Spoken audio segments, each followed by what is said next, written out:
Ottoman Warships 191-418 Introduction. The warships that made up the Ottoman fleet in 1914 were products of a Naval building program that was dictated by political intrigue and foreign debt, making the Ottoman Navy unique among those of the great powers.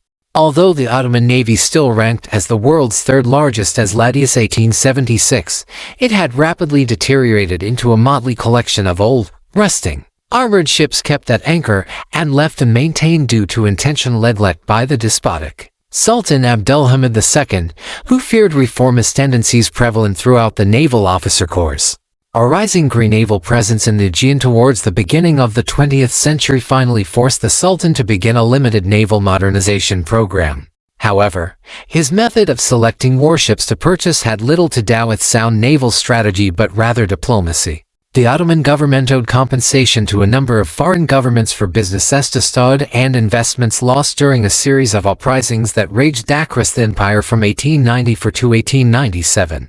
New naval contracts with different nations in question could be used as official Ottoman compensation to these governments, and the Navy would have the modernization program it had long been petitioning for. This naval acquisition scheme was followed until the Young Turk Revolution in 1908 and the overthrow of Abdülhamid II in 1909. Warship purchases were no longer dictated by foreign compensation payments, but the revolution had created a situation of political stalemate in the Ottoman government until a coup d'état by the leading members of the Committee of Union and Progress Cup movement in January 1913. Between 1908 and 1914 there were 12 Grand Viziers and 14 Ministers of Marine in the Ottoman government, which meant that there was little possibility of a consistent strategic naval program prior to World War I. The humiliating Ottoman defeats in the Italo-Turkish War of 1911 and the First Balkan War of 1912-13 and poor performance of the small Ottoman fleet compelled the new Ottoman leadership to embark on naval expansion of some manner. The old sick man of Europe was a pariah state on the continent, surrounded by hostile naval powers all eager to see its dismemberment and, with over 11,000 miles of coastline to protect, the defensive necessity of a modern fleet had become all too painfully clear. It was against this diplomatic backdrop that the Young Turk governments desperately sought to modernize the Ottoman Navy and create a modern battle fleet, centered around dreadnought battleships, that would re-establish the empire as a potent regional naval power.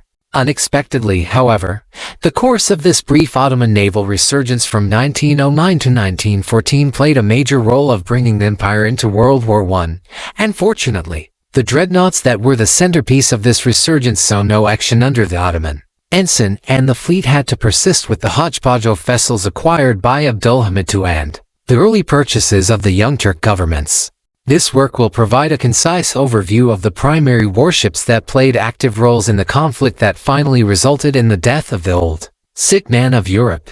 Ships of the Ottoman Navy. Abdülhamid I's contract as compensation naval modernization program sounded good in theory, but it did not necessarily create an effective long-term modernization and fleet expansion strategy.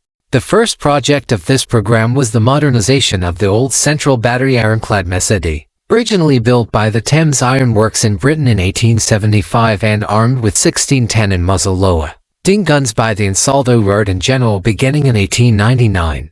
In 1903 she emerged from her reconstruction resembling an armored cruiser with primary turrets fore and aft and a large superstructure amidships. Nevertheless, she was still an old ship lacking modern torpedo protection, and relatively low cost of her modernization was more appealing to Abdülhamid II than the acquisition of a new battleship.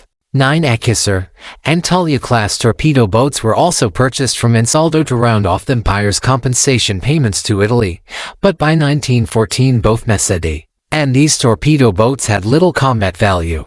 The former was briefly used as a floating battery in the Dardanelles. Her intended primary armament of 12 Vickers 240mm 45 BL guns were never mounted, while the remaining 6 units of the latter served as anti-submarine patrol vessels and ersatz minesweepers during World War I. Another questionable contract as compensation scheme was the modernization of the ironclad Esseri Tevfik, launched in France in 1868 and purchased of 12 new torpedo cruisers from the Krupp Germania Werftyard in Kiel. The modernized Esseri Tevfik proved to be even less useful than the modernized Mesedi and the torpedo cruisers, named Berkay Sadvat and Pikay Zevkit. with their ram bows were a throwback to the torpedo gunboats of the late 19th century.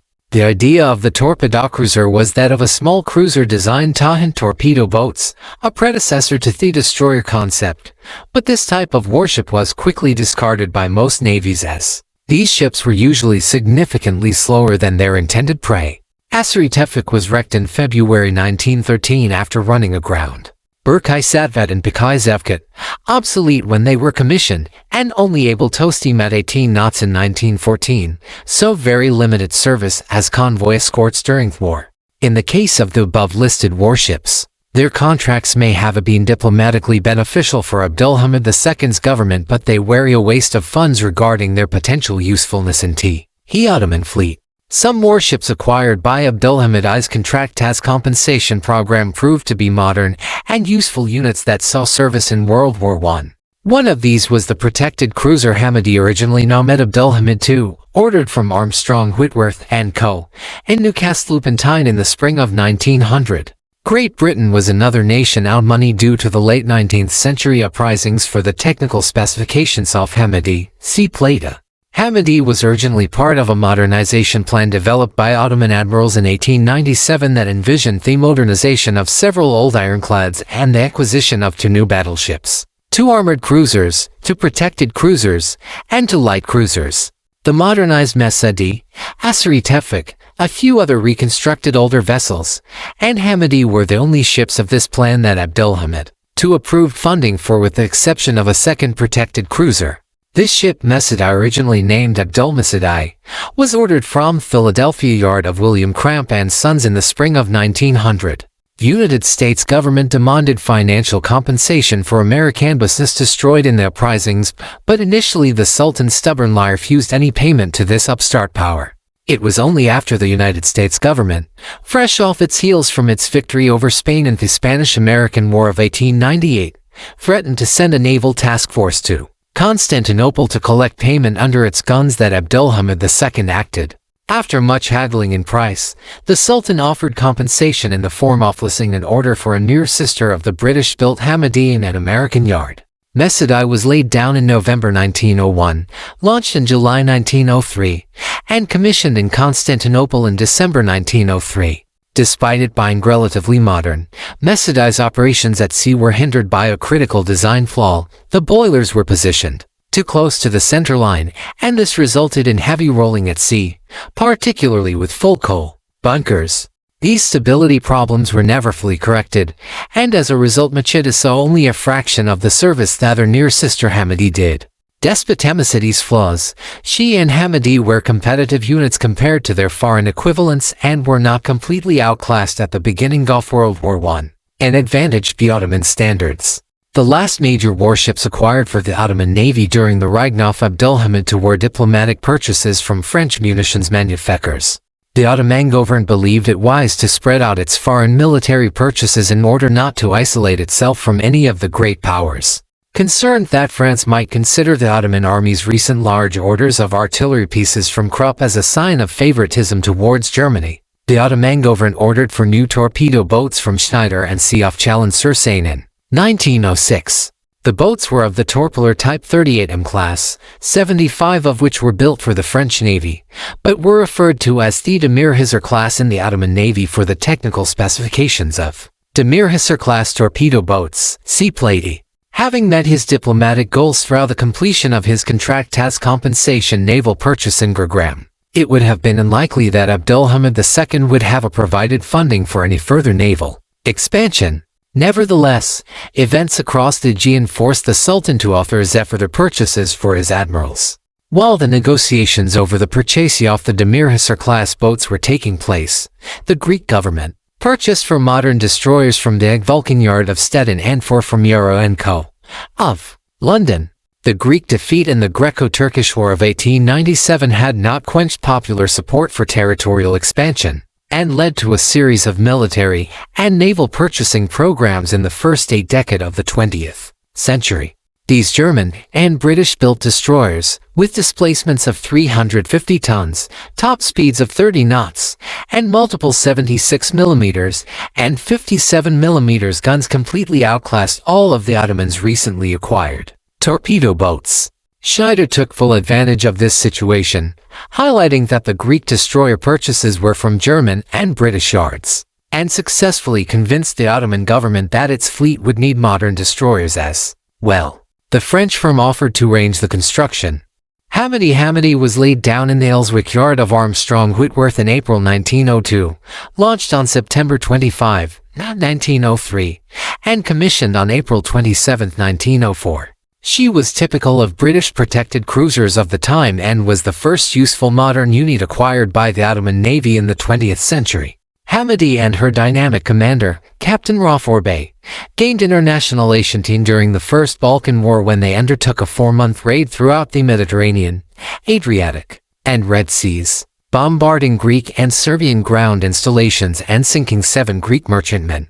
Hamidi was a relatively well-maintained warship, but age and heavy use had taken its toll on her machinery, and by fall 1914 she could make only 16 knots. Nevertheless, she served as an effective convoy escort, sailing alongside Yavuz and Midili during the early months of the war until her low speed made her too vulnerable to the new Russian destroyers and dreadnoughts entering service in 1915.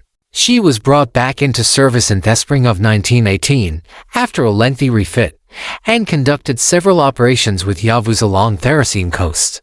10 of 4 units of an updated version of Durandal class, the first class of destroyers built for the French Navy. The Ottoman government agreed to this offer and ordered the 4 ships of the Samsun class in 1906. Samsun, Bosro, and Yarhizer were laid down and completed by Chantier Tateliers de la Gironde of Bordeaux in 1907. Tavos was laid down and completed by Schneider and Seouf Nantes in the same year. The fortunes of the Ottoman Navy appeared to improve following the Young Turk Revolution of 1908, because one of the goals of the new Young Turk government was to expand and reform the fleet, and in this pursuit it called upon the assistance of the British Royal Navy. Throughout 19th century British naval missions had been employed to oversee the Ottoman Navy.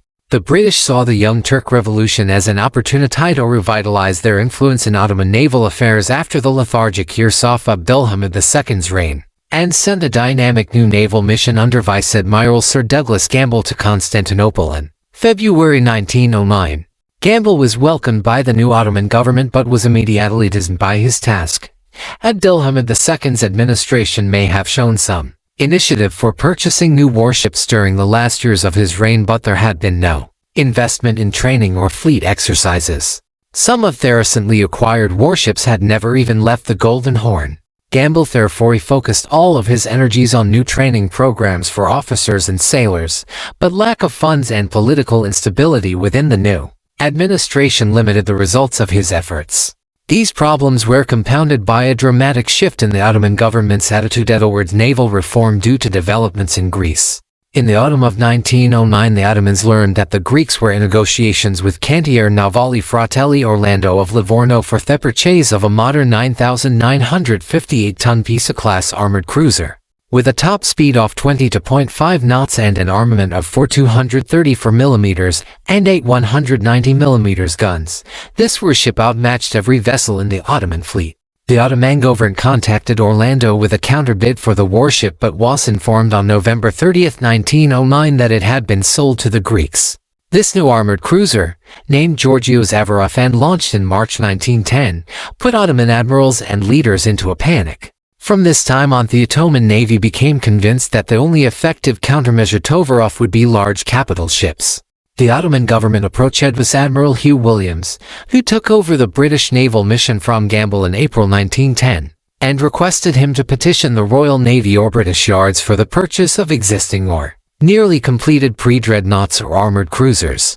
Williams recommended that the Ottoman Navy should focus on a balanced fleet program, using limited funds to purchase cruisers and destroyers while continuing to focus on improved training and exercises. But the Young Turk government had become entranced with large capital ships and was not to be convinced otherwise. Williams reluctantly agreed to Ottoman demands for battleships and asked if the Royal Navy would be willing to sell the 2 pre-dreadnoughts of the Swiftsur class. With Great Britain locked in a naval arms race with Germany, however, the Royal Navy was unwilling to part with any potentially useful capital ship.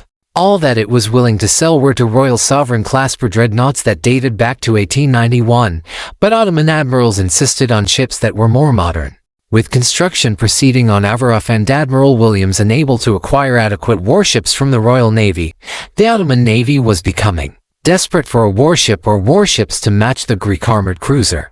Already in December 1909, Grand Vizier Hussein Hilmi Pasha quietly approached the German military attaché in Constantinople to see if an armored cruiser could be acquired from German yards. The German Reichsmarinamt, or Imperial Naval Office, offered the recently commissioned armored cruiser Blücher. However, the Kaiser insisted that the purchasing price equal the cost of a new battle cruiser. The Ottoman government was interested in obtaining her but refused to consider the exorbitant price tag. It countered by offering to purchase the battle cruiser Moke, then under construction, or her sister known at the time as Abgabh, later to be known as Goban. Ironically, the Ottomans would later receive this ship for free for the same price as Blücher, but the Kaiserliche Marine had no desire to wait for a replacement to be built. Furthermore, as foreign naval mission in Constantinople and the Ottoman fleet was headed by a British admiral, the Reichsmarine did not want its latest naval technology to be examined by British officers. Finally, on July 15, the Reichsmarine presented the Ottoman government with a new proposal for the immediate acquisition of capital ships. The Kaiserliche Marine was willing to sell the 4 units of the Brandenburg class of pre-dreadnoughts at a price roughly equal to that of Blücher.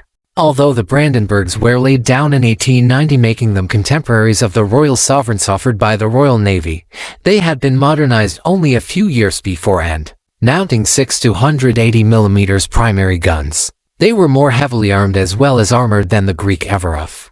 On August 5, the Ottoman government agreed to purchase 2 of the Brandenburgs, Kurfürst Friedrich Wilhelm and Weissenberg, for the technical specifications of the Brandenburg-class pre-dreadnoughts. See Plate B, renaming them Barbaros Hayreddin and Torget Rees. This deal also included for destroyers S-165, S-166, S-167, and S-168, recently built by the Schickow work of Elbing, which the Reichsmarine had offered to the Ottoman government earlier in the year for the technical specifications of the Maritime class destroyers. See Plate E. Part of the reason for the purchase of these pre-dreadnoughts and destroyers was a unique financing option offered by the Germans. The Deutsche Bank released the frozen assets of Abdülhamid for the naval contract, which amounted to roughly half the total cost. As with other aspiring nations with small navies, the Ottoman government came to believe that a small force of dreadnoughts could achieve regional supremacy against a maritime rival. To this effect, in the summer of 1911, the government approached Admiral Williams, requesting assistance in acquiring a new dreadnought battleship. Williams reluctantly pursued the Ottoman government's desire for dreadnoughts. After the German coup and the sale of Brandenburg pre-dreadnoughts and Schickow destroyers, the British 15th Foreign Office, representing the interests of British shipyards, also pressured Williams to give in to the Ottomans, fearful they would turn to German yards if again denied by the British. In August 1911, the Ottoman government contracted with the Vickers armaments firm for a dreadnought, similar to Otto's of the Iron Duke class. This ship, named Rieti and armed with 10 13.5 guns, would outgun any ship in the Hellenic Navy, the Italian Regia Marina, or the Russian Black Sea Fleet.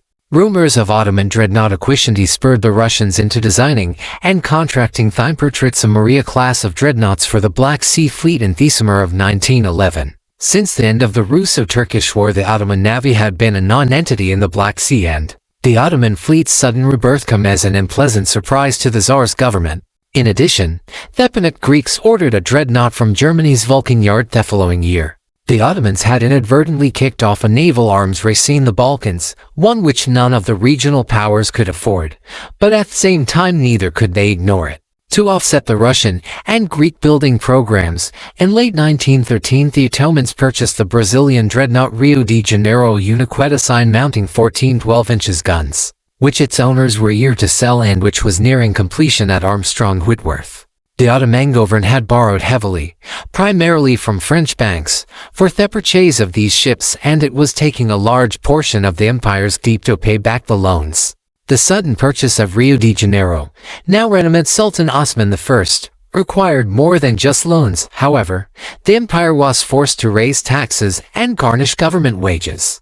Additional funds were raised by the Ottoman Navy League Donanma Osman Muavenetimali Semiati, established in the spring of 1909 by the Young Turk government to further naval awareness throughout the empire and to raise funds for new warship construction.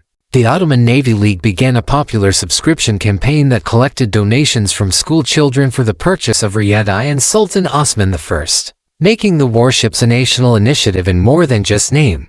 The Ottoman Navy at the beginning of World War Ottoman defeats in the Italo-Turkish War and the First Balkan War prompted a coup d'état in the Ottoman Empire on January 23, 1913 by the leading members of the Cup movement, ending 4 years of political stalemate following the exile of Abdülhamid II.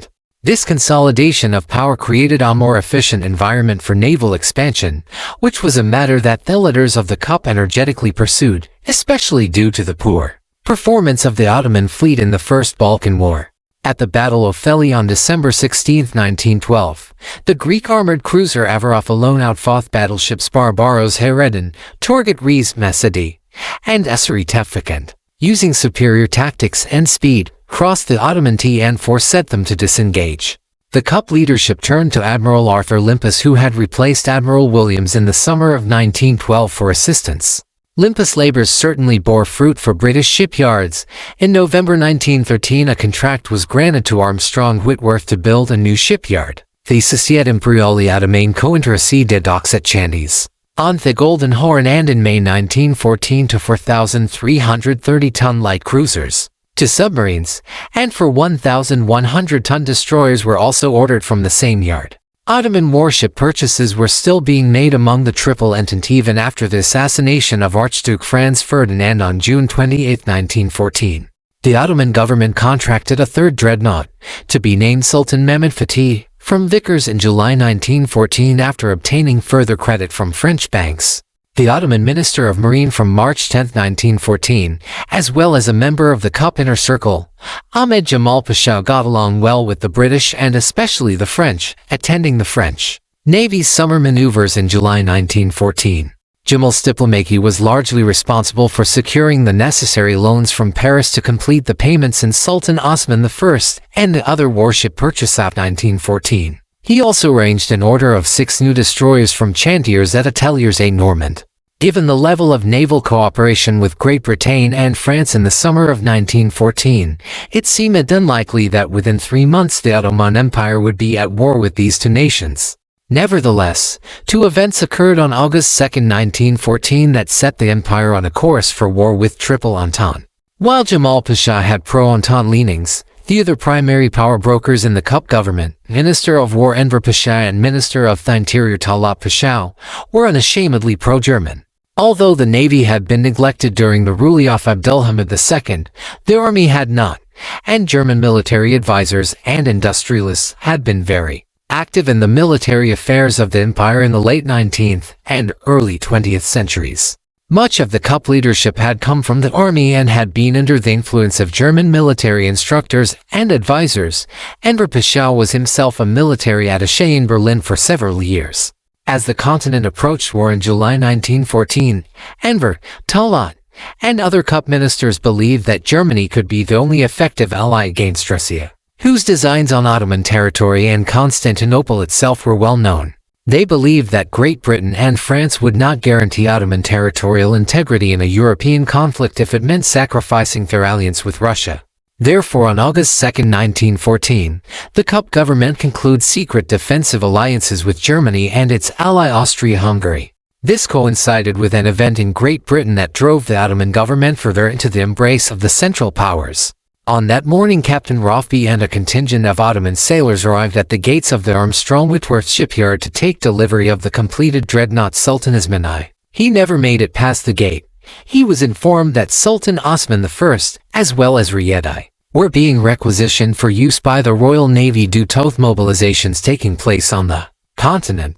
The First Sea Lord of the British Admiralty, Winston Churchill, closely followed intelligence regarding the increasing numbers of German army advisors sent to Constantinople throughout the summer of 1914 and grew wary of the idea of powerful dreadnoughts being deployed by a nation he believed was increasingly falling under the influence of Germany. Already on July 31, Churchill sent an order to Armstrong Whitworth forbidding them from handing over Sultan Osman I to the Ottomans. The confiscation of Sultan Osman I and Drewadi caused a major uproar among the Ottoman populace. The loss of the people's ships was fully exploited by Enver, Talat, and other pro-German ministers to encourage public support for the Central Powers.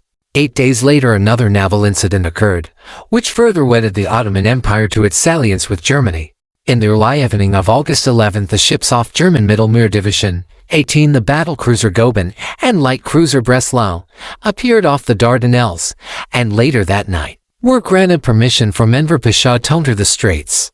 The British declaration of war on Germany on August 3rd found the Mittelmeer Division camped in the Mediterranean with little prospect of returning home. That day Enver contacted the Reichsmarine requesting that the two warships sent to Constantinople. Enver argued that the presence of these two modern and powerful warships would even the balance of naval power in the Black Sea and possibly tip it in the Ottomans' favor, as the Russians had no dreadnoughts or modern cruisers. The Reichsmarine concurred and wired secret instructions to Thematelmer Division's commander, Contra-Admiral Wilsauchen, to abandon operations in the Mediterranean and to make for Constantinople. In spite of the secret alliance with Germany, the Grand Vizier hoped to continue to keep the empire out of the war, and as a result, the story was circulated to the Ottoman public and international community that the ships had been purchased from Germany to replace the dreadnoughts confiscated in Britain. Despite this ruse, the ships remained under the command of the Kaiserlich Marine for the duration of the war. A formal handover ceremony took place on August 16th, at which Goeben was renamed Yavuz Sultan Selim and Breslau as Midili for the technical specification of Yavuz and Midili. See plates C and D, respectively.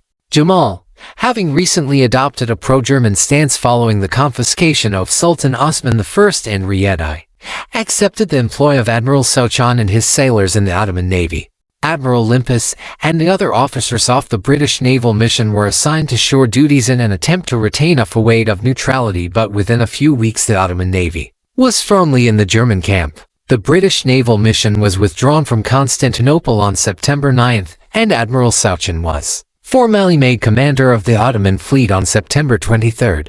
Shortly after his arrival in Constantinople, Admiral Souchon began a joint Ottoman-German training program where his crews would help to work the major warships of the Ottoman fleet up to operational status by instructing their Ottoman counterparts in proper equipment maintenance, gunnery and torpedo handling and practice, fleet navigation and maneuver, and up to TEDKID and wireless communication. Souchon and his men quickly realized that they had their work cut out.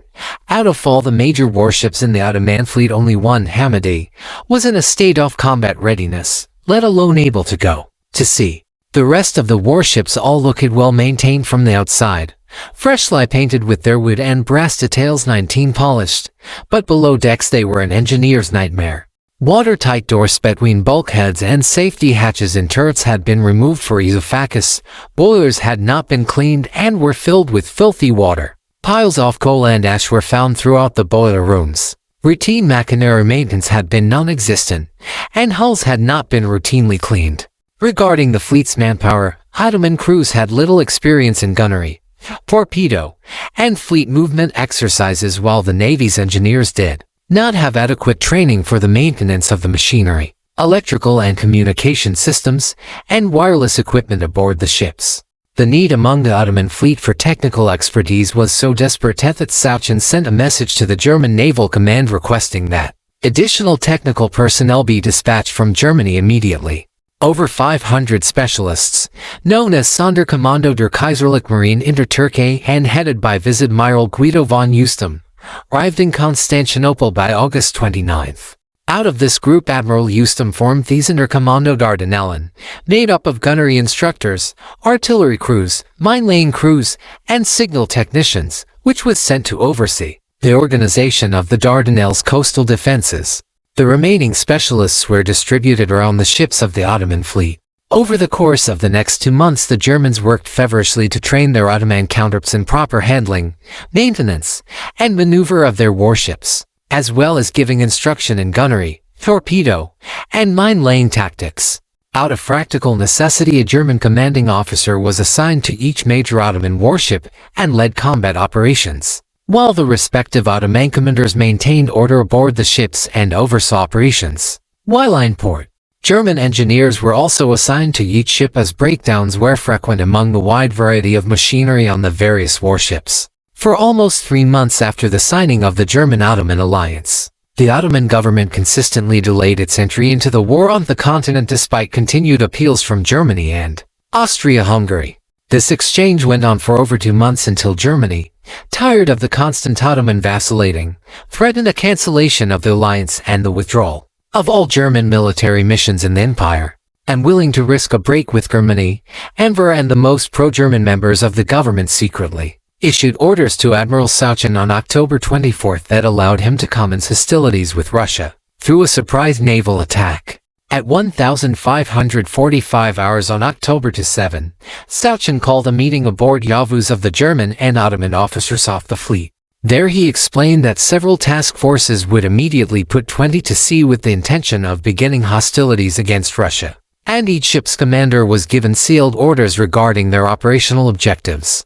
At 1700 hours Yavuz signaled do the utmost for the future of Turkey. The sealed orders were opened, and the ships began steaming up the Bosphorus towards the Black Sea. Throughout the early morning hours of October 29th, Ottoman warships began to appear out of the mist at a number of points off the Russian coast. The first shots of World War I in the Black Sea were fired by the Ottoman destroyers Maritime and Vatani when they slipped into Odessa harbor and opened fire at 03 oars. Throughout the early morning, Yavuz with the destroyers Samsun and Tavos bombarded Sevastopol, Hamadiyat Feodosia, and Burkai Savid, and Midili shelled Novorossiysk. Considering it was a surprise attack, the results fell far below expectations. Only two small warships and a handful of merchant ships were sunk. But there was no turning back now. Russia declared war on the Ottoman Empire on November 2, much to the delight of the German High Command in Berlin.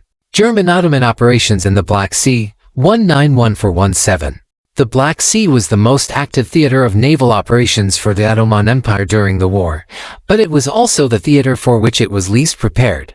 The battleships Barbaros Hayreddin and Torgut Reis were too slow for service in the Black Sea, and the Demirhisar-class torpedo boats lacked the range for fleet operations. This left only the protected cruisers Hamadi and Mesadai and the Yavuz Sultan Selim laid down in the Blom and Voss yards in Hamburg in August 1909, as the second battle cruiser of Moltke class, and originally commissioned into the Kaiserlich Marine as Goeben in August 1912. Yavuz Sultan Selim was the most powerful warship to fly the Ottoman ensign and arguably best warship of any nation to serve in the Black Sea considering speed, armament, and protection during World War I.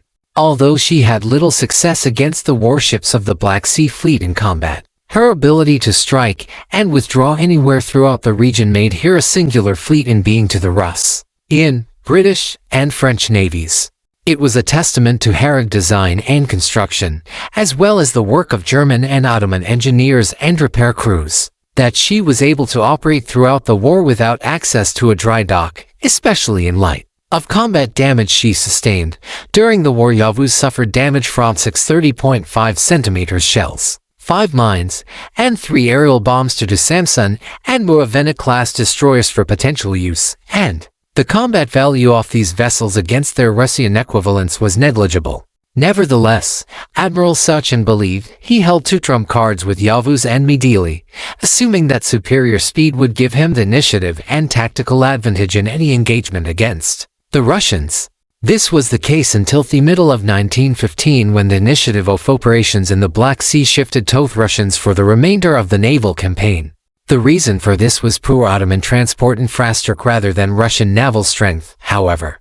Most of the empire's coal was mined in northern Anatolia on the ports of Zonguldak, Erdly, and Kozlu, from where it was shipped Bysia to Constantinople, as there were no railway lines in the region. This Siebernesopli line would be vulnerable to attack by raiding Russian warships, and the importance of securing this 150 nautical mile route was immediately recognized by the Admiral Souchin. The Ottoman reliance upon seaborne transport for the Caucasus theater and for coal deliveries to Constantinople likewise became all too apparent to Admiral Andrei Augustovich Ebergard, commander of the Russian Black Sea Fleet. On March 1 his warships undertook their first major bombardment off northern Anatolian coal ports. What followed was a continuous effort by the Black Sea Fleet to loosely blockade the coal ports through regular raids for the next 3 years.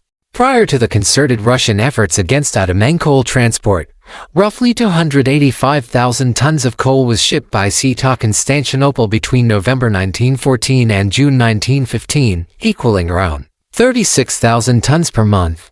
The monthly shipments severely decreased after this period. A monthly minimum of 30,000 tons was required to meet the basic needs of the merchant marine, Bosphorus ferries, Constantinople's power plants, the munitions plants, and the empire's railways, not to mention the civilian population and their domestic heating needs. Bearing in mind that Yavuz and Middle East bunkers alone had coal capacities of 3,050 tons and 1,200 tons respectively, it immediately became apparent how easily a severely limited coal supply could restrict fleet's operations. With coal transport being the logistical Achilles heel for the Ottomans, the main priority for the fleet became the protection of seaborne supply routes. At first Sachin employed as many Ottoman warships as he could for 2-3 convoy protection, but as time went on his options were increasingly limited. Only Yavuz, Midili, Hamadi, and Mesidi could effectively oppose the 9 new Russian destroyers of the Bespokoini class that entered service in late 1914 and early 1915. These 1,100-ton destroyers, armed with 3 foreign guns and 10 18-in torpedoes, and boasting a top speed of 34 knots, conducted a number of hit-and-run missions against the Ottoman coal ports, occasionally sailing into unguarded harbors and sinking transports at anchor. By the end of 1915, the Ottomans had lost 40,077 GRT of steamer transport shipping in the Black Sea out of a pre-war total of 108,220 GRT of steamer transport for the entire Ottoman merchant marine. Bearing in mind that only a portion of the Ottoman merchant marine was available for use in the Black Sea, the loss of 37% of the entire merchant steamer fleet in a single theater of operations in 14 months was devastating. Some help came in June 1915 when the Kaiserlich Marine formed the U-Help Flotilla Kolchindi and stationed a small number of U-boats at Constantinople, and later at Varna for the remainder of the war. While their efforts produced suddenly minimal results, only around 35,000 GRT of Allied merchant shipping sank in the Black Sea, and there were usually never more than 3 or 4 available for duty at any one time. Only 14 different U-boats were based for various deployments at Constantinople, and most were the smaller UB and Duck-class coastal U-boats. Russian naval commanders were always fearful of the threat of U-boat attack and only allowed their pre-dreadnoughts and later dreadnoughts to conduct missions under heavy escort. Mention should also be made of Bulgaria, which joined the Central Powers in the war on October 14, 1915, and its naval efforts in the Black Sea. The Bulgarian Navy had 6 Torpeler Type 38M class torpedo boats, the same as those of the Demirhizar class that served in the Black Sea, but their operations were restricted by the same range and speed limitations as their Ottoman counterparts. The Bulgarian Navy's most important contribution to the Central Powers was the use of its facilities, particularly at Varna, as base for U-boats and aircraft. The Bulgarians also provided 5,227 Murtov steamer merchant shipping for troop, supply, and coal transport for the Ottomans. By early 1916, Yavuz and Midili were the only warships left to the Germans and the Ottomans that were not completely outclassed in the Black Sea. Yavuz, however, was no longer the only dreadnought-type warship, as Russian dreadnoughts Imperatrica Maria and Imperatrica Ekaterina Velike both entered service in the second half of 1915. The only encounter between dreadnoughts in the Black Sea took place on January 8, 1916, when Yavuz stumbled into Imperatrica Ekaterina while pursuing two Russian destroyers. Imperatrica Ekaterina's guns outranged those of Yavuz, and several near misses fell on the battlecruiser before her superior speed allowed her 24 to pull out of range. Sachin could not afford to lose his two best ships in a duel with the Russian dreadnoughts. At the same time, with no other suitable warships at his disposal, he was forced to deploy them on a variety of missions, including serving as fast transports for desperately needed supplies on the Caucasus front and conducting hit-and-run raids to show the flag and boost Ottoman morale. The last mission undertaken by both Yavuz and Midili in the Black Sea was any of these hit-and-run raids, which targeted the ports of Tuapse and Sochi in the Caucasus in early July 1916. This hit-and-run raid apparently showed the Russians that they did not have total mastery of the Black Sea, as Yavuz and Midili were easily able to avoid the enemy, and as a result Admiral Ebergard was sacked as commander of the Black Sea Fleet. He was replaced by Vice Admiral Alexander Vasilyevich Kolchak. who shifted Russian strategy and undertook a mean offensive against the waters off the entrance to the Bosphorus and the Bulgarian port of Varna. These new minefields severely restricted traffic into and out of these waterways. A long overdue need for maintenance and decreasing coal supplies forced Yavuz and Midili into port in the autumn of 1916, and this left the smaller vessels of the Ottoman fleet to contend with the Russian mine threat. Several gunboats as well as older torpedo boats and destroyers of the Antalya, Demirhisar, and Samson classes were outfitted with ersatz minesweeping gear sent from Germany. After weeks of patient and difficult work by the Ottoman fleet's ersatz minesweepers, a channel was cleared for shallow and deep draft vessels to transit the Bosphorus by September 29, allowing the limited but precious coal shipments from northern Anatolia to resume once again. Aircraft began working in concert with the fleet's minesweeper groups, helping to locate newly laid minefields. The primary naval aviation unit to operate over the Black Sea was the Wasserfliegerbattel of the Sonderkommando der Kaiserlich.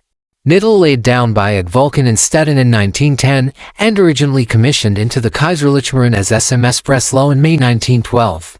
The modern light cruiser Midili saw the most action of any warship under the Ottoman ensign during World War I. Midili was the perfect jack of all trades vessel for the Ottoman fleet. From October 1914 to January 1918 she undertook at least 18 raiding shore bombardment missions, and on 3 of these raids she encountered and successfully evaded Russian dreadnoughts.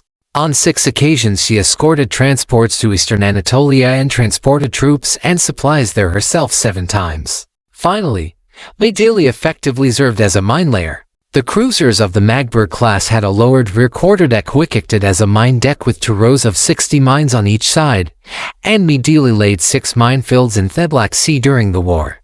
Marine in der Türkei, which established aircraft stations at Anatoly Kavak, Zonguldak, Ugly, Varna, and Constanta during 1916.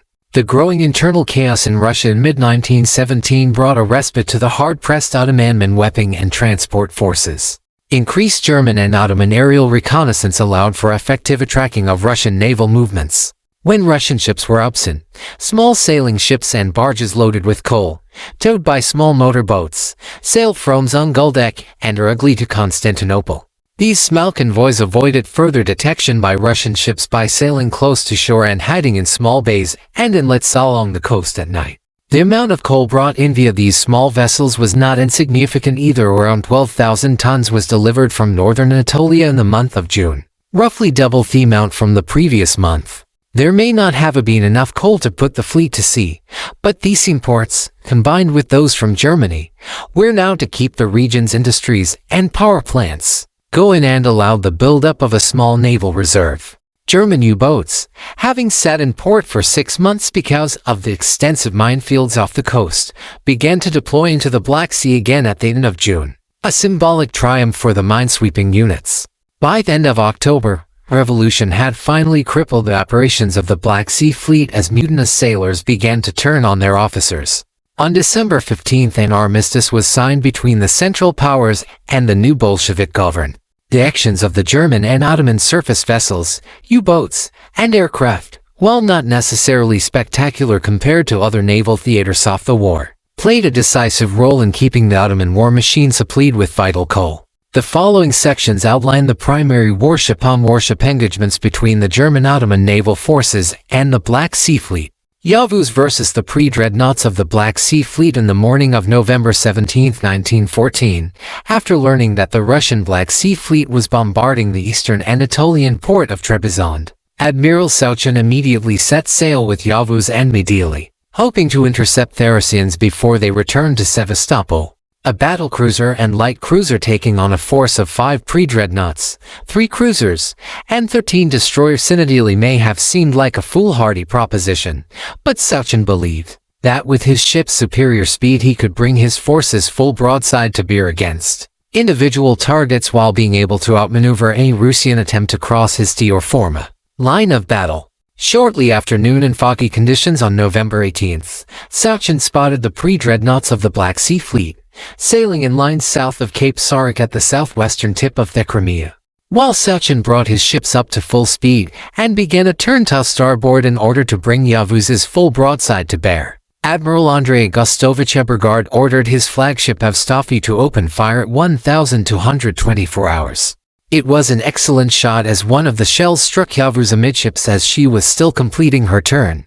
2 minutes later Sauchin returned fire, although the mist was hampering the spotting efforts of his gunnery officers. The first salvo went long, but one shell penetrated Evstafi's funnel and burst on exiting, sending shrapnel over the deck and, most importantly, knocking out the ship's wireless antenna and making it impossible for Ebergard to correct the range of his following ships. Yavuz bracketed Evstafi after its second salvo, and beginning with the German third salvo the Russian flagship began to suffer. Then, after only 5 minutes of battle, Sauchin turned away and headed to the southwest at full speed. The Germans were withdrawing from the fight. Ebergard could not understand why Yavuz was pummeling Evstafi and the Russians were not able to score any further hits on the battlecruiser. Nevertheless, the Russian admiral breathed a sigh of relief and turned his force for home. Aboard Yavuz things were anything but calm.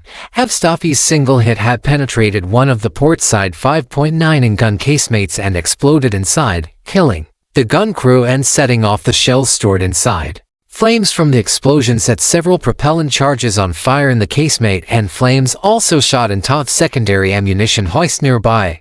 There was fear of an imminent magazine explosion.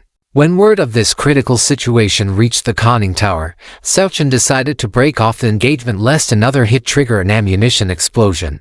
By the time damage control parties had informed Sauchin that the damage had been contained, Yavuz was already steaming full speed away from the Russians. Ironically, this confused and indecisive battle was the first battleship-on-battleship engagement of World War I. The Battle of Cape Sarich demonstrated both the strength and weakness of the Ottoman naval situation in the Black Sea. Its strength lay in Yavuz's ability to disengage whenever it chose without fear of pursuit. Its weakness was that, if Yavuz was lost, so was any effective Ottoman naval presence in the theater. This weakness was made more painfully clear on December 26, 1914, when Yavuz hit two mines in a minefield off the entrance to the Bosphorus, secretly laid by the Russians on December 21.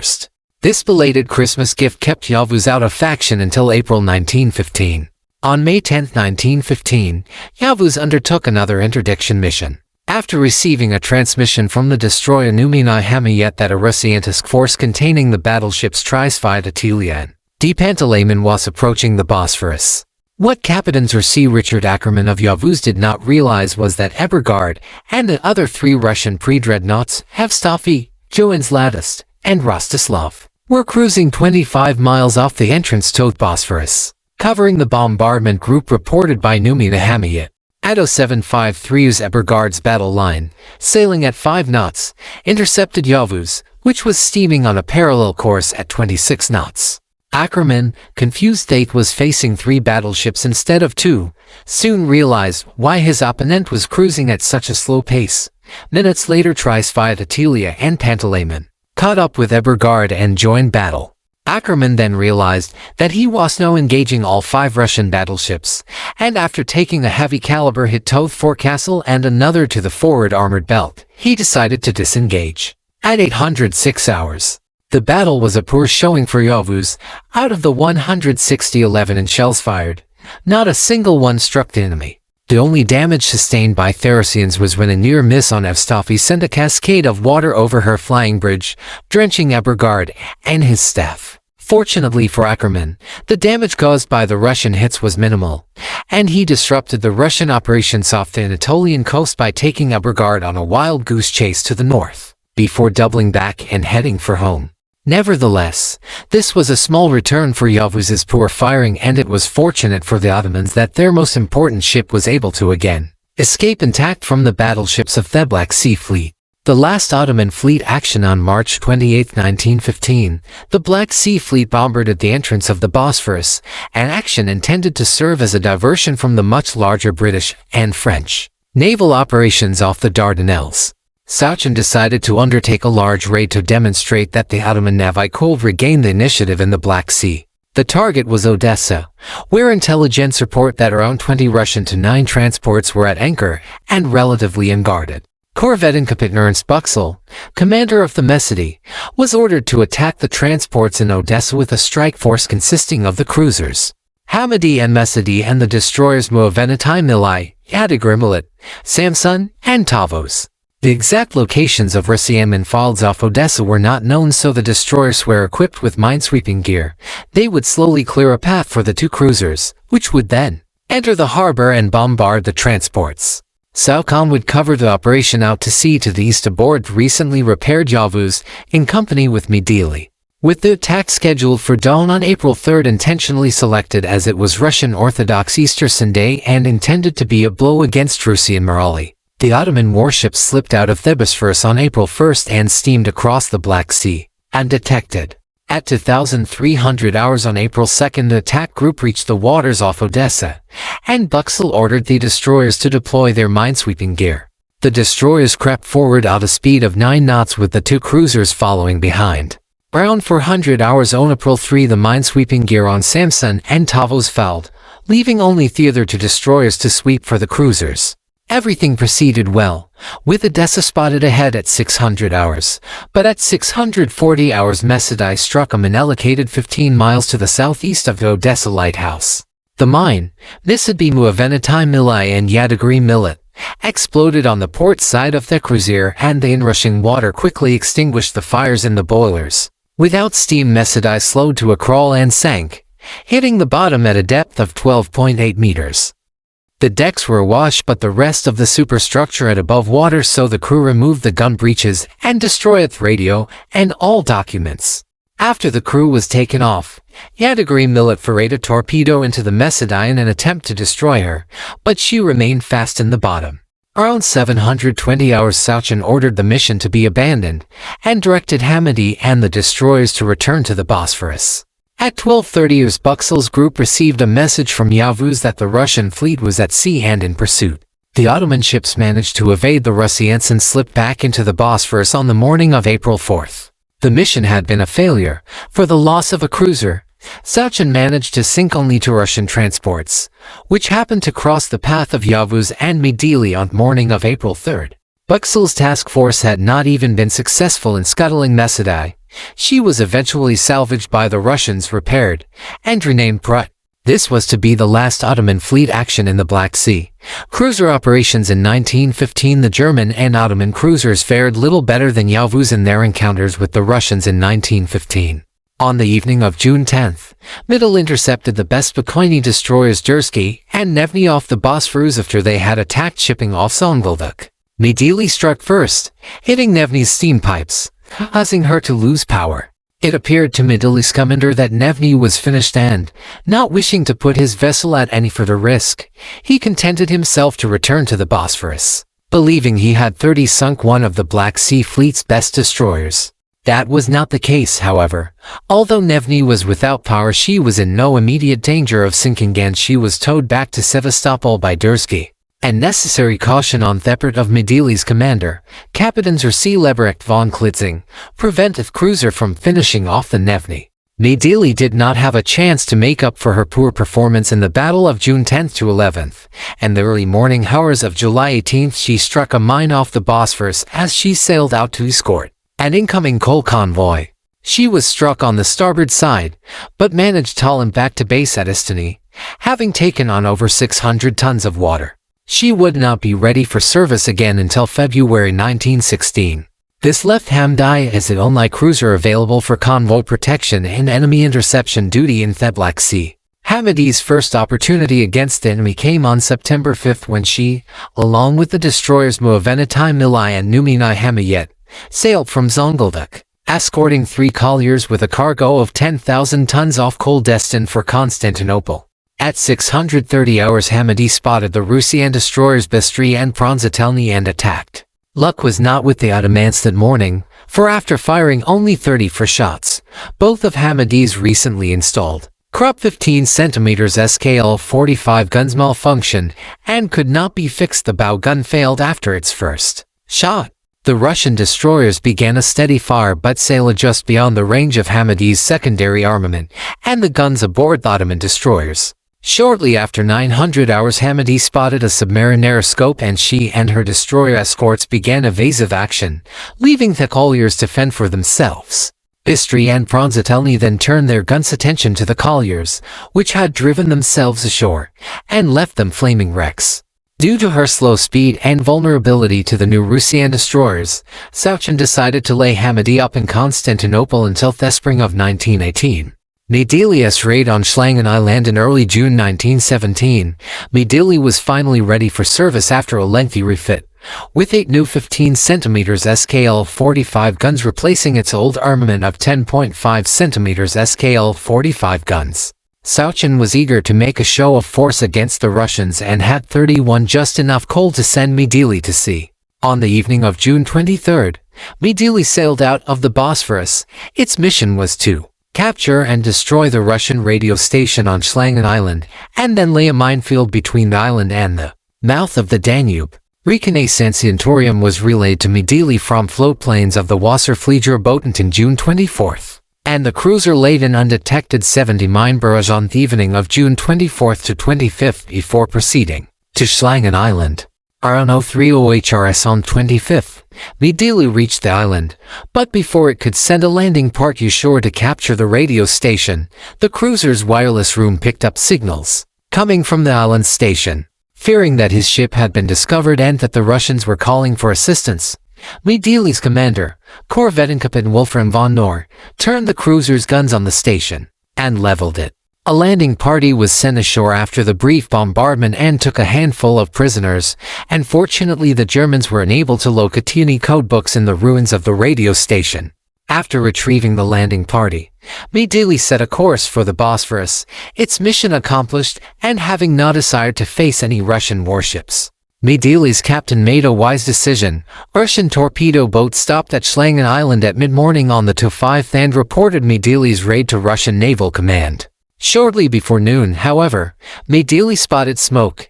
It happened to be the dreadnought Imperatrica Katerina Velikaya and the destroyer Nevny, which had been en route to the Bosphorus to cover a mine-laying mission.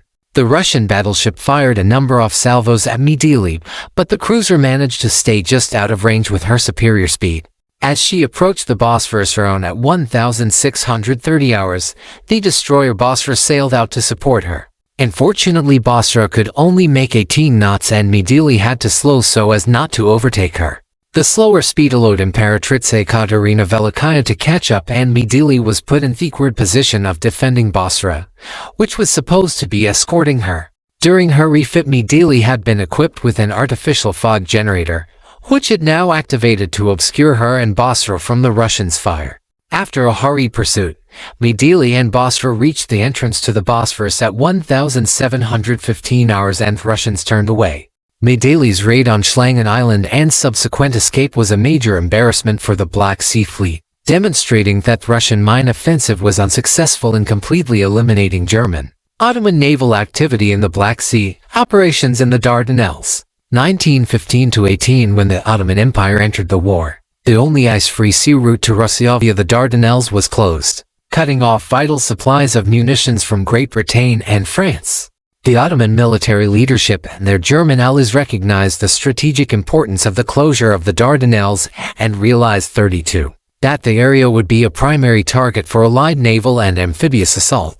Since early September 1914, Admiral von Eustem's Sonderkommando Dardanellen had worked hard to modernize and consolidate the defenses around the straits. The most heavily defended area of the Dardanelles was the 15 miles from the entrance up to the area known as the Narrows, where the distance between the European and Asian shores decreases to less than a mile. The entrance to the Dardanelles was protected by coastal forts at Cape Helles and Comcale, and just inside the straits was an intermediate defensive zone made up of a few fixed fortifications and mobile howitzer and mortar batteries. At the entrance to the Narrows was the inner defensive zone made up of coastal forts mounting 37 heavy crop guns.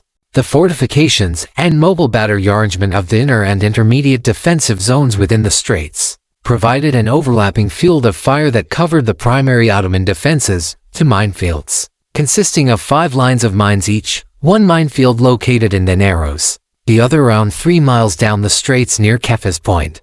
On February 15, 1915, Admiral Eustem received a message from Admiral Linton House, commander of the KUK Kriegsmarine, stating that Austro-Hungarian intelligence had learned that the Allies were preparing for an Sultan Hizar and Maritime. The Demirhisar class of torpedo boats and Muavenit class of destroyers hold the distinction that a vessel of each class was responsible for the destruction of an Allied warship. Sultan Hisar sank the Australian submarine HMAS Ato and Muavenitime Milai, the British pre-dreadnought HMS Goliath. Throughout most of the war, the Demirhisar class vessels were employed as anti-submarine vessels and ersatz minesweepers, while the Muavenit class destroyers made several escort missions in the Black Sea, but were typically confined to operations off the Bosphorus so that they could flee in case they encountered the superior Russian Bespokojny class destroyers. Besides these limited operations, like Yavuz and Midili, the Ottoman torpedo boats and destroyers were laid up at Istini for most of the war, as Ottoman coal supplies were so limited as to prevent operations even by smaller vessels. Besides the losses of Demirhisar and Yarhisar, Hamidabad was ambushed and sunk by Russian destroyers on October 31, 1917, and Gayratai Vatani was lost when she ran aground near Varna on August 27. Imminent naval action against the Dardanelles. First Lord of the Admiralty Winston Churchill had been planning a large-scale naval assault on the Dardanelles, in which a fleet of mostly pre-dreadnoughts would neutralize the Ottoman coastal fortifications through heavy bombardment. Minesweepers would then move in to clear the minefields at the Narrows, and finally the battle fleet would proceed up the Sea of Marmara and place Constantinople under its guns. A large force of Allied warships began to assemble in the Bay of Mudros off the island of Tenedo, which was occupied by the British on February 25. Although Ottoman coastal fortifications and ground troops played the greatest role in the defense off Dardanelles during the ensuing Dardanelles-Gallipoli campaigns, several offships of the Ottoman fleet actively took part when they could. The sheer number of Allied warships off the Dardanelles ruled out a fleet action against Thiles by the Ottoman Navy, so Ottoman warships were limited to shore bombardment, convoy, and anti-submarine operations within the waters of the Dardanelles, with the exception of a handful of hit-and-run raids into the Aegean. The following are the primary actions undertaken by Ottoman warships in the Dardanelles theater. The big guns of Barbaros Hayreddin and Torgat rise. In March 5, the British super-dreadnought Queen Elizabeth attempted to conduct a static indirect bombardment of the Narrows forts from north of the Straits. Shortly after Queen Elizabeth opened fire on the forts, two large-caliber shells landed close to the battleship, startling her crew.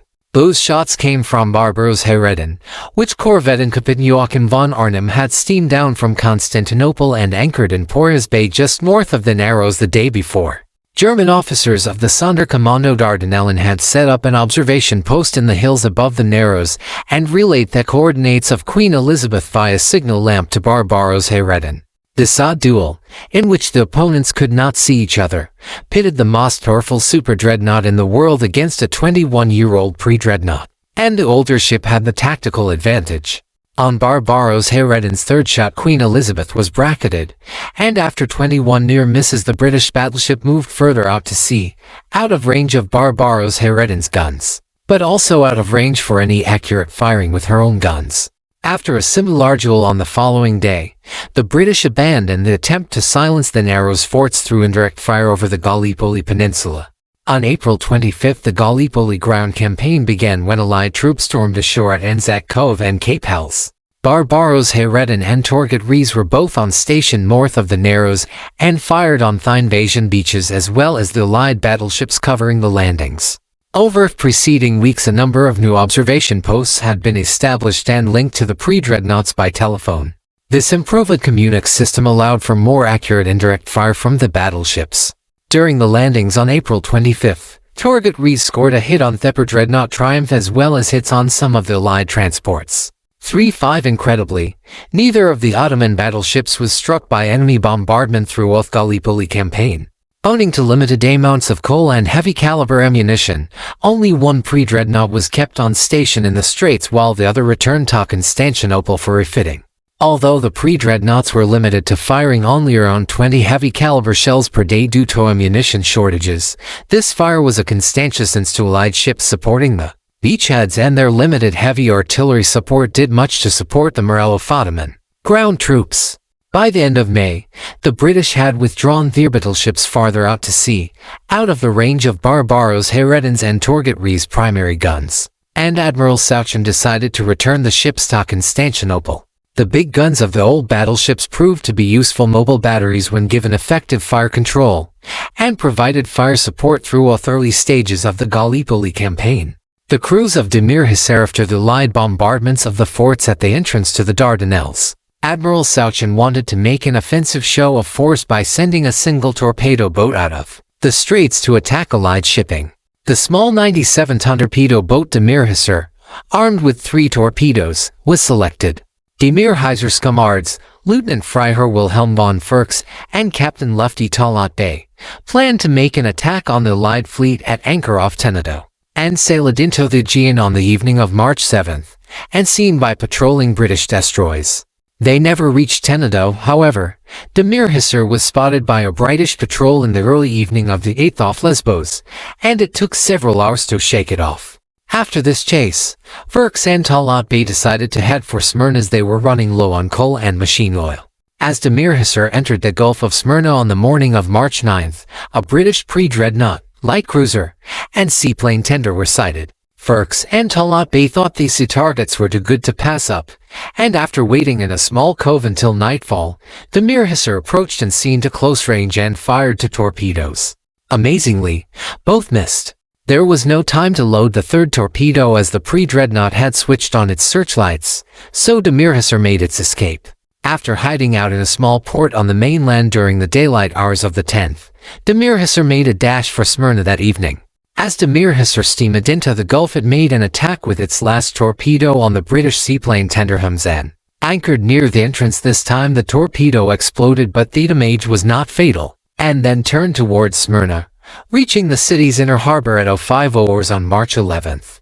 After a period of repairs and replenishment, Demir Hisar steamed out of Smyrna on the evening of April 15th to again hunt for Allied shipping. Having steamed across the Aegean during the night, Demir Hisar spotted a British steamer off the island of Skyros around 09 hours on April 16th.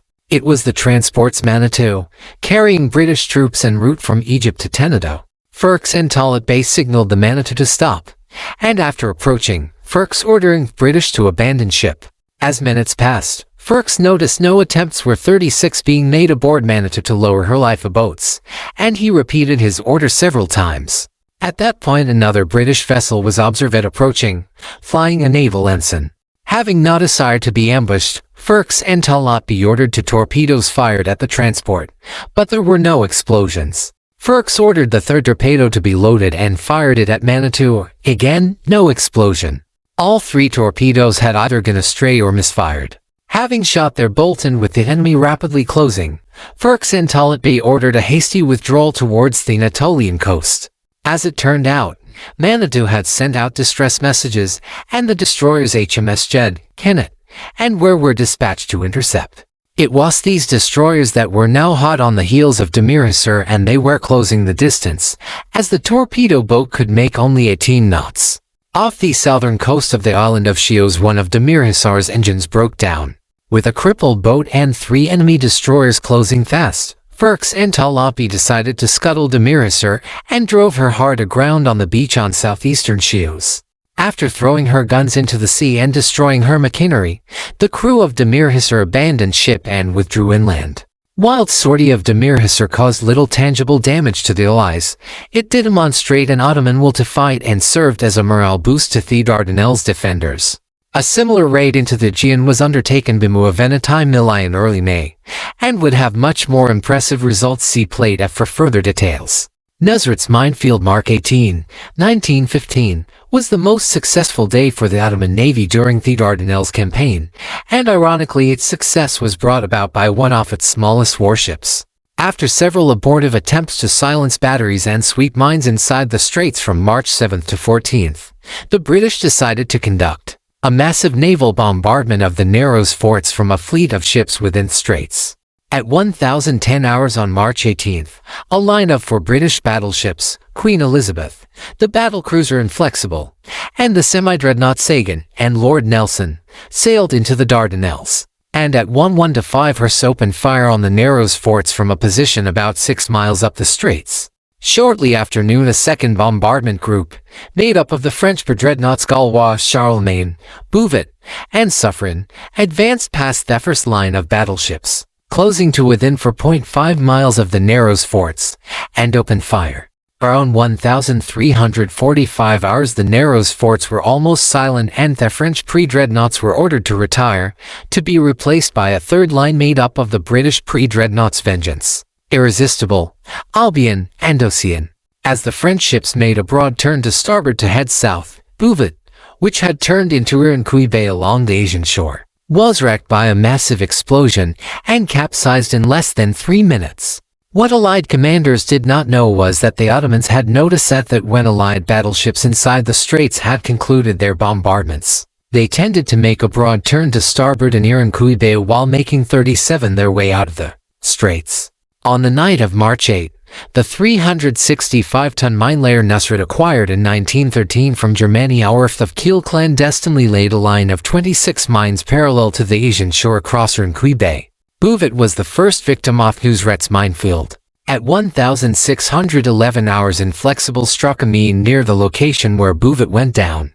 The battle cruiser took on nearly 1,600 tons of water and was saved only by beaching herself off tornadoes. Several minutes after Inflexible began limping away, Irresistible hit a mine. Her engine rooms flooded, and the loss of power caused her to drift towards the Asian shore. With Inflexible and Irresistible damaged by mines and Galwarn suffering heavily damaged from shore fire, Rear Admiral Sir John D. Roebuck, commander of the Allied naval forces, ordered his ships to withdraw from the straits at 1,700 hours. Ocean was dispatched to take the listing Irresistible in tow, but at 1,805 hours Ocean struck a mine. With her steering damaged, it was decided to abandon both Irresistible and Ocean, which had come under the fire of Ottoman mobile batteries, and their crews were taken off by British destroyers. Irresistible was sunk by Ottoman gunfire at 1,930 hours, and Ocean sank at 2,230 hours after drifting for a few hours. Due in large part to the devastating losses from Nusrat's minefield, D. Roebuck made no further attempts to force the Straits Biscaya, at least on the surface. Countering the Allied submarine threat underwater front in the Dardanelles began relatively early in the war. On December 13, 1914, the old battleship Messidie, anchored as a floating battery just south of the Narrows, was torpedoed by the British submarine B-11. As the Allied campaign against the Dardanelles shifted to a ground campaign on the Gallipoli Peninsula, German and Ottoman naval commanders became increasingly concerned about Allied submarines operating in the Sea of Marmara on the Dardanelles. These were primary transport and supply lines for Ottoman troops defending the peninsula, as there were few roads and no rail lines. From docks at Haydarpaka railway station in Constantinople, supply vessels ranging from ocean-going freighters, passenger liners, Bosphorus ferries, and barges towed by tugs delivered troops and supplies to the small ports on the Gallipoli Peninsula. The slow unloading in these under-equipped ports created buildups of ships sitting in the open roads off the ports, making tempting targets for Allied submarines. Prior to the Allied landing on April 25, only 2 Allied submarines had attempted to disrupt shipping in the Dardanelles. On January 15, 1915, the French submarine Saphir was attacked by Ottoman gunboats and surrendered after sustaining damage from hitting the bottom of the straits. On April 17, the British E-15, after entering the Dardanelles, was caught in a strong underwater current that drove it aground near Kefas Point. Technical analysis gathered from the wreck of the E-15 showed that the British E-class of submarines were much improved over the earlier B-class and had a much longer underwater range. As a result, Sachin deployed the majority of his destroyers and torpedo boats on convoy missions and anti-submarine patrols beginning on April 27. The Ottomans enjoyed another success against the Allied submarines on April 30. At 800 hours, the torpedo boat Sultan Hizr, on its way back to Constantinople at the end of a patrol, spotted the silhouette of a submarine in the morning mist. Forth next 2.5 hours, Captain Ali Rizzo of Sultan Hizr engaged the submarine in a running battle, firing at the submarine's conning tower every time it partially surfaced to get its bearings. Finally, after a failed ramming attempt where Thebo of Sultan Hizr barely clipped the tip of the submarine's starboard hydroplane, the 800-ton Australian submarine Aida came to full surface and its crew abandoned ship. While the little 93-ton Sultan Hizr's exploit was celebrated throughout the Ottoman Empire, HMAS Aida was the only Allied submarine sunk in the Dardanelles by a destroyer torpedo boat. Despite these early successes against Allied submarines, the Allies continued their underwater campaign, and from May to December 1915 Ottoman shipping in the Dardanelles and the Sea of Marmara suffered. Sauchin's convoy system broke down in December as the pressing need for supplies on the Gallipoli front forced merchantmen to sail along rather than on a limited convoy schedule. And dwindling coal supplies meant that destroyers and torpedo boats were not always available for escort to patrol duty. A loss that had significant ramifications to the reinforcement of the Gallipoli front occurred on May 28 when the small steamer Bandermo was torpedoed by British 11, with 250 troops drowning. After this loss, all troop reinforcements were marched overland down the peninsula from the nearest railhead at Azuncapra, 80 miles away, thus denying the Ottomans the ability to rapidly reinforce by sea. Warships of the Ottoman Navy became victims of the Allied submarine campaign as well.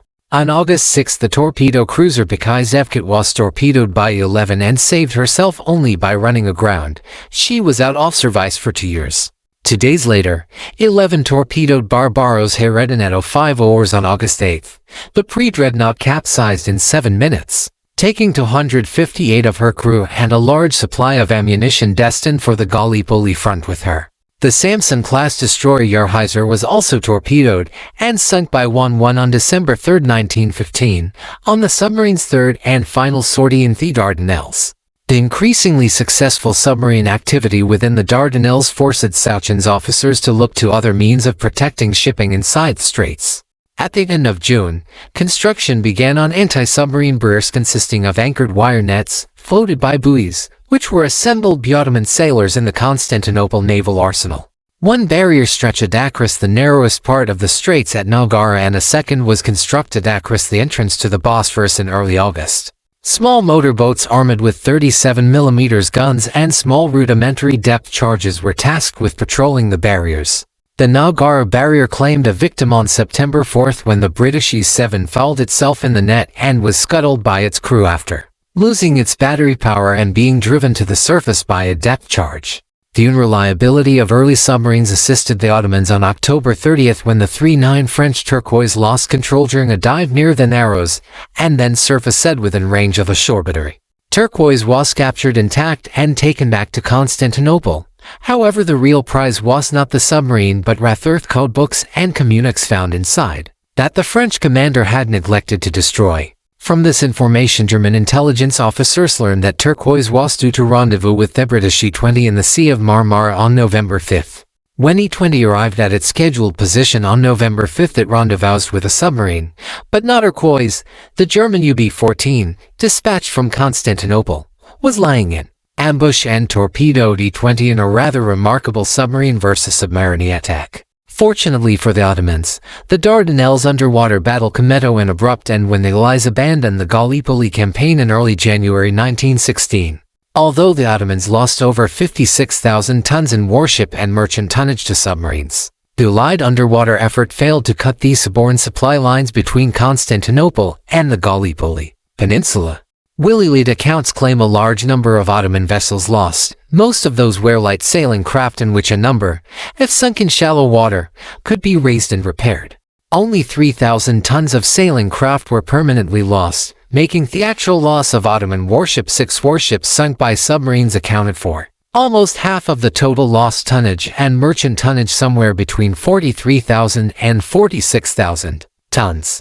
The cargoes of ships torpedoed in shallow waters could also frequently be recovered. Furthermore, of the 13 Allied submarines employed in the Dardanelles, 8 were sunk or captured, a loss rate of 62%. Thus, the overall efforts of the Ottoman Navy played a role in the Ottoman victory in the Dardanelles and Gallipoli campaigns by denying control of the straits to the Allies and providing vital logistical support to the troops defending the Gallipoli Peninsula. The largest air-sea battle of the war after the failure of the Gallipoli campaign, the Allied naval presence at the entrance to the Dardanelles significantly dwindled as the primary areas of operations moved to the Salonika and Palestine fronts. Combat around the Dardanelles shifted to the skies. Aircraft of the Royal Naval Air Service, based on the outlying islands, conducted raids against the enemy's logistics networks and supply centers within the Aegean, Dardanelles theater. They were opposed by the floatplanes of the Wasserflieger Battle and the Ottoman Naval Air Service Danish Tayir Balıkları and fighters of the Ottoman Army Air Force Osman Tayir Balıkları. Yavuz was the target of a unique British air raid on the evening of June 10, 1917, when a Handley Peugeot 100 twin-engine bomber, flown especially from England for the occasion, flew over the Ottoman Navy yard at Istini and made two bombing runs against Yavuz. The battle cruiser was not hit, but one of the 112-pound bombs sank the destroyer Yadagiri Millet anchored nearby.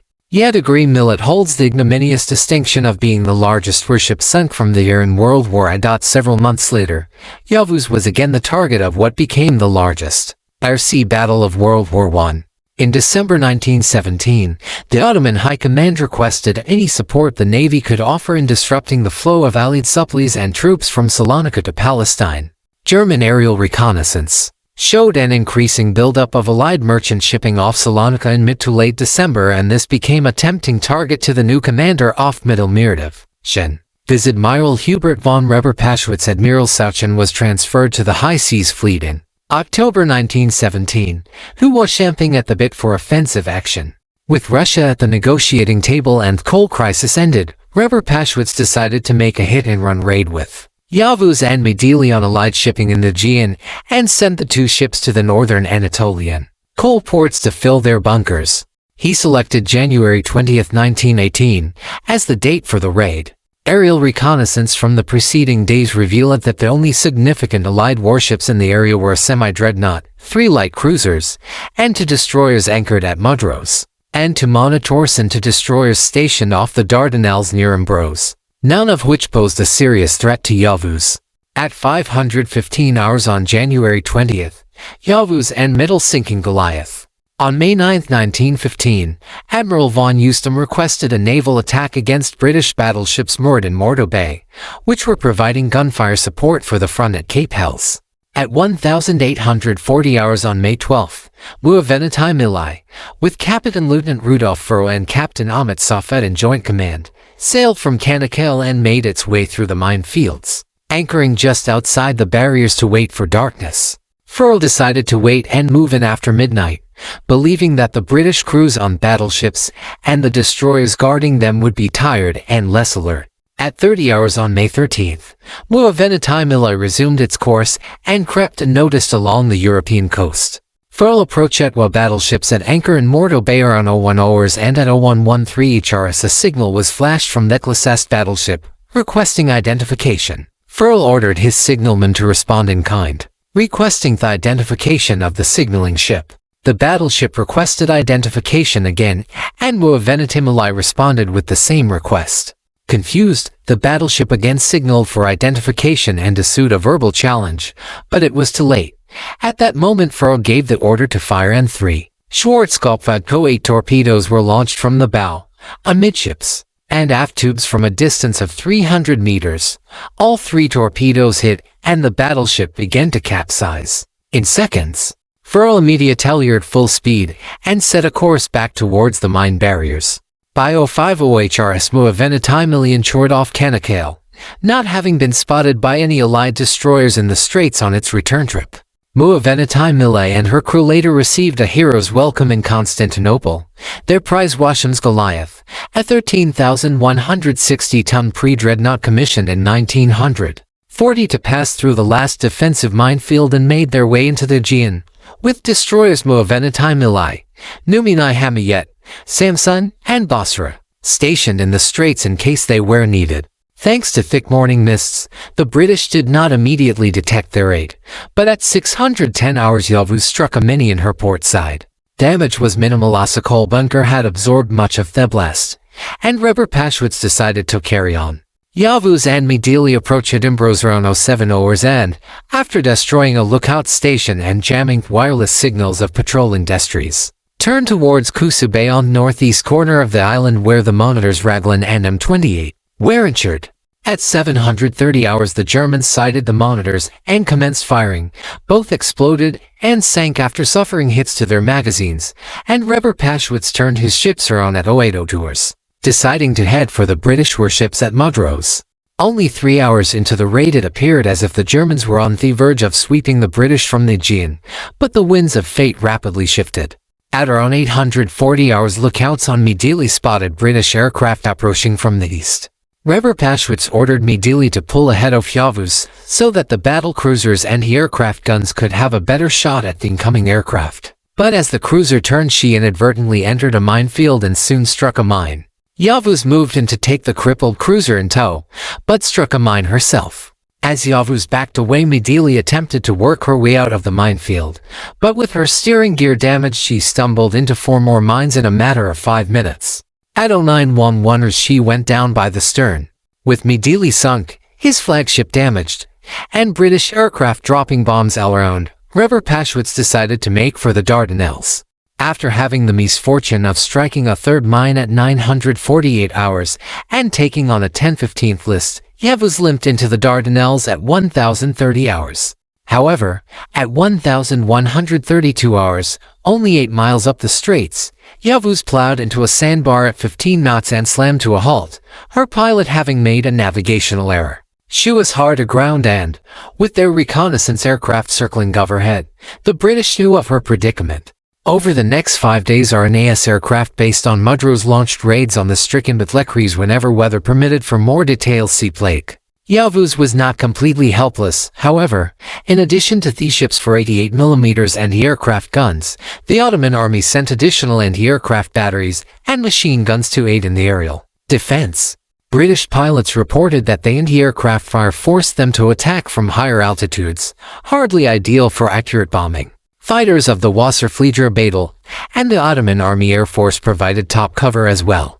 After a 5-day effort by the Ottoman Navy, Yavuz was finally refloated on the evening of January 6 and sailed into Constantinople the following day. With flags flying, it appeared as if she had returned triumphantly to 43 Constantinople, but in truth Rever Paschwitz had suffered a crippling defeat, having lost Midili and almost losing Yavuz for a return of only to British monitors sunk. With the exception of floatplane operations, there was no further Ottoman naval activity in the Aegean or Dardanelles for the remainder of the war. The end of the war, 1918. The last actions of the Ottoman Navy in World War I took place throughout the Black Sea amid the troubles of the collapsing Russian Empire. A stipulation of Treaty of Brest-Litovsk was that the entire Russian Black Sea Fleet was to be berthed in Sevastopol, while its fate was determined by German and Bolshevik diplomats. German ground troops occupied Sevastopol on May 1, 1918, and Admiral Rever Paschwitz dispatched Yavuz and the recently reactive Attendamenti to Sevastopol to assess the naval situation in the port.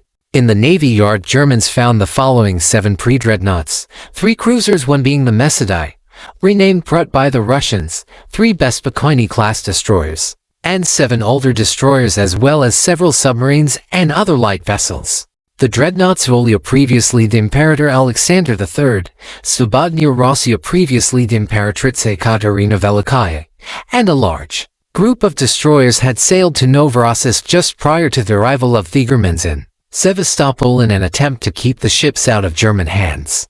The German authorities demanded the return of these ships to Sevastopol, and in June 19, Volia, 3 Bespokojny-class destroyers, 2 torpedo boats, and seaplane carrier Imperator trains sailed into port. The crews of the remaining Russian ships refused to sail and threatened to scuttle their ships if forced to do so. When the German High Command learned of this, it demanded that Rever Paschwitz sail to Novorossiysk and capture the remaining ships. On June 6, Yavuz, Muavenati Milai, and Numini Hamayet departed for Novorossiysk in what would be the last major mission of the Ottoman Navy. When Rever Paschwitz arrived on the 28th, all he could see were the topmasts of the destroyer sprouting from the water. Upon secret orders from Moscow, the remaining Russian warships, including Svobodnya Rossiya, had been scuttled. After this, Yavuz returned to Sevastopol, and from July 13th to 15th escorted Hamadi, towing Mesidi, to Constantinople. The battlecruiser remained at anchor at Estini for the remainder of the war. Back in Sevastopol, a naval technical commission from Germany concluded that at best, given the lack of adequate labor and trained crews, the Middle Mir Division would only be able to put Volia and 3 or 44 of the Bespokojny-class destroyers into service by the end of the year. That was an optimistic projection. The Germans only succeeded in putting together a crew for Volia, and she conducted her first sea trials under the German ensign for only a few days in early November, just before the war ended. In the midst of the Ottoman collapse along the front in Syria, the new Ottoman Minister of Marine, Rafour Bey, signed the Armistice of Mudros with allies, taking what was left of the Ottoman Empire out of the war on October 30, 1918.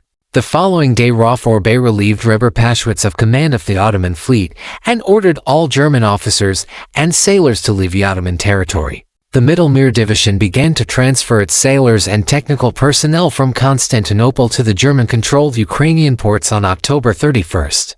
The last major event for the Ottoman Navy during the war took place on November 2 when, in a major ceremony with flags flying and bands playing, Reber Paschwitz formally handed over Yavuz to the Ottomanovi. The warship that had precipitated the Ottoman Empire's entry into World War I had finally become an Ottoman ship.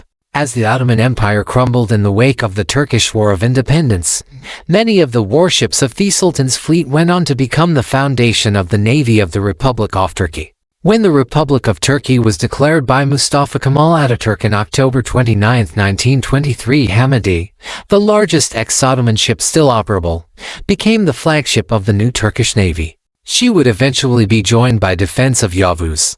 Beginning on the morning of January 20, 1918, the 5-plane 6th CAT Yerbulk fighter squadron of the Ottoman Air Force based at Chanak and a handful of floatplanes of the Wasserflieger Battle were responsible for the defense of Yavuz, grounded in the Dardanelles off Nagara Point, from almost continuous British air raids. From January 20th to 25th, in the largest and longest sustained aerial attack in a warship in World War I. The British and their Greek allies flew over 250 sorties with over 60 aircraft and dropped over 15 tons of bombs over their target.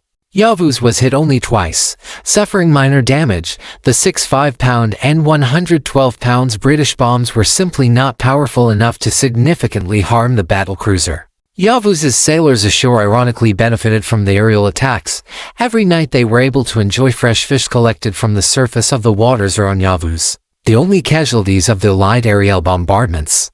Ottoman vessels made numerous unsuccessful attempts to pull the Beachhead off the sandbar on the 22nd, 23rd, and 24th. Finally, on the evening of the 25th, Thorgutris, with her stern turned towards Yavuz's bow, used the force of her propellers to shift the sand out from under Yavuz's keel. The battleship's propellers went to work against the sand throughout the evening and the morning and afternoon of the following day. Finally, at 1747 hours on January 26, with Torget Rees and 2 tugs towing, Yavuz was pulled off the sandbar. Shortly thereafter she proceeded up Dardanelles, limping into Constantinople the following day, and defiantly dropped anchor in front of the Dolmabahce Palace for all to see. 46. The well-worn Mesadai, the 3 surviving Samsun-class destroyers, and the gunboats Berkay Sadvat and Bekay Zevkit, all of which were repaired and overhauled in the mid-1920s.